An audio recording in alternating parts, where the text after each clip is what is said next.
Richard. I'm just coming to the end of a year out from work now. I climbed Everest earlier this year, which was the realisation of a lifelong dream.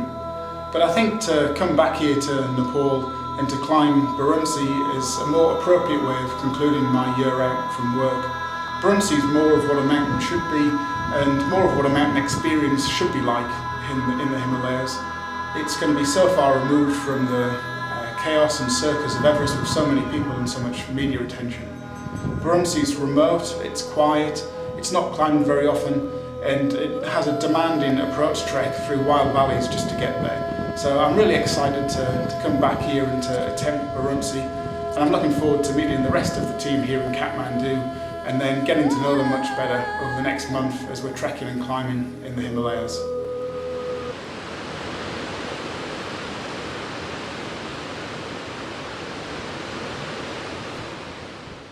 My name's Matt Graham from Southwest Rocks, Australia, and I'm in this cold, hilly place because I don't like sitting still.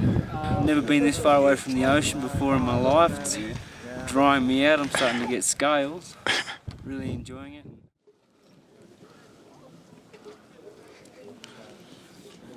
Well, I'm Dave, I'm from Sydney, and yeah, basically I've come here to test my skills in climbing mountains in the middle of nowhere with a bunch of hairy blokes. So. You're up close to Baruntse. What's your thoughts? It's big. It's very big. Well, this is our first day at base camp, and we've come up for a walk up to the bottom of the ice wall leading to the West Col, setting up a little tent here so we can store some gear. Also gives us a chance to look at the route and see how difficult the fixed ropes are up to the col, and then gives a chance for the leaders to suss out our fitness and then try and work out a schedule for our summit climb over the next week or so.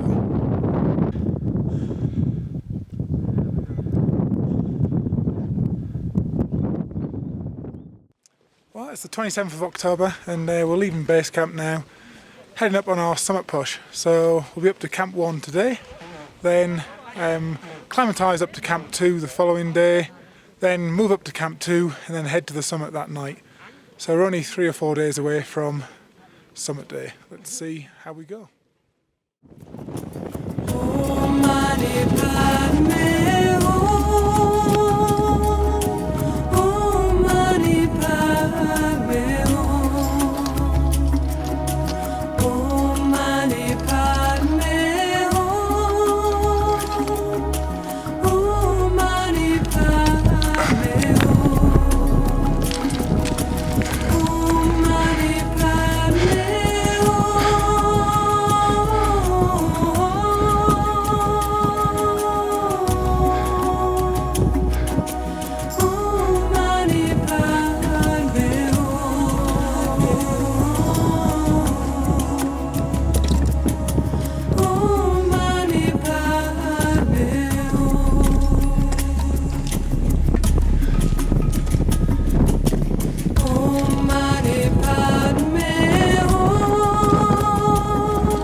Made it up as far as Camp 1. It was a pretty long day. It was very windy. You can sort of hear probably in the background the tents rustling a fair bit. But anyway, we're here. The nylon of the tent's going to protect us overnight, and we're now melting snow so we can get something to drink. But the last 5 minutes coming across the col to camp there, wow, the wind just cut you in half. So everyone's pretty relieved just to get into the tent and get warmed up. But anyway, here we are, Camp 1. So we're leaving Camp 1 now and going up to Camp 2 on our summit push. So it should take about 3 or 4 hours to get up there. Then we'll spend all afternoon basically melting snow and resting, ready for our summit bid tonight and tomorrow.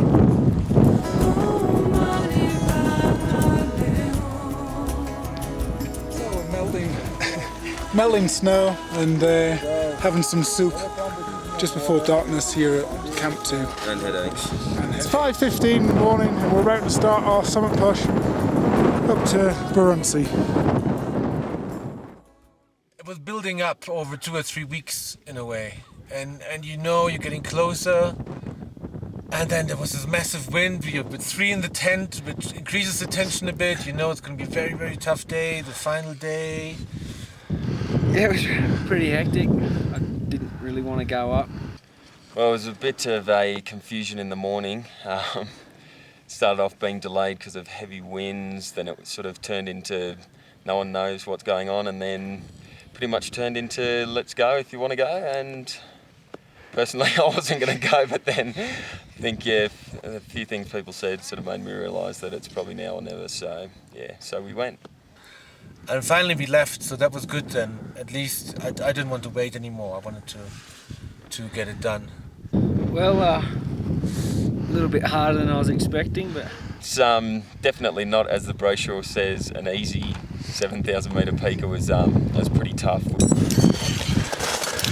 Oh, how doing, Matty? absolutely ready. Well, Summit Day was certainly more challenging and exciting than I expected, than probably anyone expected.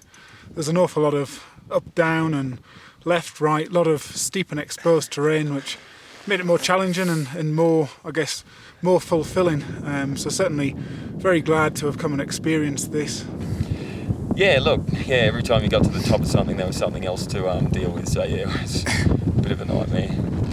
You climb up a decent ice wall, not completely vertical, but with 1,500 meters below. That makes it a bit different. Or walking on a 2-foot path and it goes down a mile on each side.